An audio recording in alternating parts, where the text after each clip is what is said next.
Hi അസ്സലാമു അലൈക്കും മക്കളെ, എന്തൊക്കെ വിശേഷം? സുഖം തന്നെയല്ലേ? അൽഹംദുലില്ലാ, എനിക്ക് സുഖമാണ്. അപ്പോൾ നമ്മളിവിടെ ഇങ്ങനെ എന്നെ ഞാൻ പരിചയപ്പെടുത്തി. ചിലവർക്കൊക്കെ ഒരുവിധമുള്ളവർക്കൊക്കെ എന്നെ അറിയാം, പക്ഷേ ചിലവർക്കറിയില്ല. ഞാൻ റൈഹാനത്ത്, എൻ്റെ വീട് മലപ്പുറം. ഞാൻ വർക്ക് ചെയ്യുന്നത് ഒമാനിൽ ഹൗസ് മെയ്ഡായിട്ടാണ്. എനിക്ക് 2 കുട്ടികളുണ്ട്. പിന്നെ അപ്പോൾ അവർ നാട്ടിലാണ്, ഞാൻ ഇങ്ങോട്ട് ഇവിടെ ഒമാനിൽ ഹൗസ് മെയ്ഡായിട്ട് വർക്ക് ചെയ്യാം കേട്ടോ.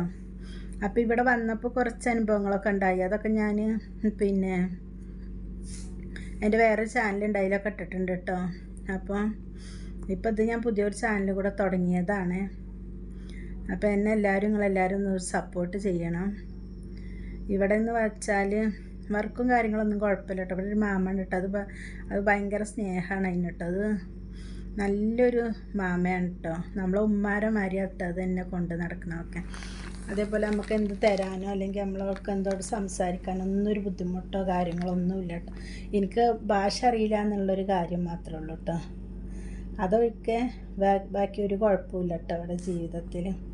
പിന്നെ പിന്നെ എന്തായാലും നമുക്ക് മക്കളൊക്കെ ഉള്ളതല്ലേ, അവരെ വിട്ട് പിരിഞ്ഞൊരു വിഷമവും സങ്കടവും അതൊക്കെ എന്തായാലും ഉണ്ടാവുമല്ലോ. അതിപ്പോൾ ആർക്കായാലും ഉണ്ടാവുമല്ലോ അല്ലേ. അപ്പോൾ ഇങ്ങനെയൊക്കെ പോണുണ്ട്. പിന്നെ ഇപ്പം എന്താ പറയാൻ, അപ്പോൾ അതിൻ്റെ ഇടയിൽ ഞാനൊരു 14 ദിവസം എൻ്റെ നാട്ടിലൊന്ന് പോയി വന്നു.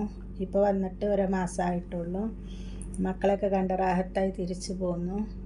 പിന്നെ ഇപ്പം എന്താ, അപ്പോൾ എല്ലാവരും എന്നെ ഒന്ന് സപ്പോർട്ട് ചെയ്യണേ. എന്തായാലും നമ്മൾ പുറം നാട്ടിൽ പോയിട്ട് ജോലി എടുക്കുമ്പോൾ നമുക്ക് അതിൻ്റേതായ ഒരു ബുദ്ധിമുട്ടോ പ്രശ്നങ്ങളോ കാര്യങ്ങളോ എല്ലാതും ഉണ്ടാവുമല്ലോ. അതിപ്പോൾ എല്ലാവർക്കും അറിയണ കാര്യമല്ലേ അല്ലേ. നമ്മളെ നാട്ടിലത്തെ മാതിരിയല്ലല്ലോ. നമുക്ക് റെസ്റ്റ് ടൈം എന്ന് പറഞ്ഞാൽ അങ്ങനെ ഒരു ടൈമൊന്നുമില്ല കേട്ടോ. കാരണം ഈ വീട്ടിലാവുമ്പോൾ അങ്ങനെ ഒരു പ്രശ്നമല്ല. അവരെപ്പോഴാണ് വിളിക്കണം അപ്പം നമ്മൾ ഓടിച്ചെല്ലണം. അവർ പറയണ മാതിരി ഇങ്ങനെ അവരതിൽ കേട്ട് നിൽക്കുക. അതല്ല ഇപ്പോൾ വേറെ എന്തെങ്കിലും ജോബാണെങ്കിൽ ഇത്രക്ക് പ്രശ്നമില്ലല്ലോ. വീട്ടിലാവുമ്പോൾ അങ്ങനെയാണ്. അത് രാത്രിയായാലും പകലായാലും ഓരെപ്പോഴാണ് വിളിക്കണം അപ്പം ചെല്ലണം. ഓരെന്താ പറയണത് കേൾക്കണം. എന്തായാലും മാഷാ അല്ലാഹ് ഒരുപാട് പിന്നെ സ്വപ്നങ്ങളും അതിലേറെ ഒരുപാട് സാമ്പത്തിക ബുദ്ധിമുട്ടുകളും അതൊക്കെ വിടാനും അതിൻ്റെയൊക്കെ ഒരു പരിഹാരം കാണാനായിട്ട് മക്കളെ പോലും ഇട്ടെറിഞ്ഞിട്ട് ഞാനിങ്ങോട്ട് പോന്നിട്ടുള്ളത്. അപ്പോൾ എന്തായാലും എല്ലാവരും എന്നെ ഒന്ന് സപ്പോർട്ട് ചെയ്യണം. എനിക്ക് ഒരു പിന്നെ സ്വന്തമെന്ന് പറയാനൊരു വീടോ സ്ഥലങ്ങളോ ഒന്നുമില്ല. അപ്പോൾ എന്തായാലും ജോലി എടുത്തുകൊണ്ട് അതൊന്ന് ചെയ്യണമെന്ന് ഭയങ്കര ആഗ്രഹങ്ങളുണ്ട്. എനിക്ക് എൻ്റെ കടങ്ങളും പ്രശ്നങ്ങളൊക്കെ തീർന്നിട്ട് എനിക്കൊരു ചെറിയ വീട് വാങ്ങണം എന്നൊക്കെ ഉണ്ട്. അപ്പം നിങ്ങളെല്ലാവരും എൻ്റെ കൂടെ ഉണ്ടാവണം, ഒന്ന് എന്നെ സപ്പോർട്ട് ചെയ്യണം. പിന്നെ അത് പറയാനൊന്നും അറിയില്ല. അപ്പോൾ നമുക്കൊക്കെ പറയണമാരെയൊക്കെ ഉണ്ട് പറയാം കേട്ടോ.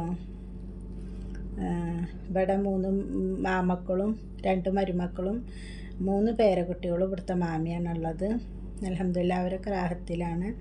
നമ്മളൊരു പിന്നെ കൂടപ്പറപ്പിൻ്റെ മരിക്കന്നെ അവരൊക്കെ കാണും കേട്ടോ. അവർ പറയുമ്പോൾ അന്യനാട്ടിലെ അറബികളാണെന്നൊന്നും പറഞ്ഞിട്ട് കാര്യമില്ല കേട്ടോ. ഭയങ്കര സ്നേഹമുള്ള ആൾക്കാരാണ്. അതാണ് പഠിച്ച റബ്ബൻ്റെ കൂടെ ഉണ്ട് പറഞ്ഞത്.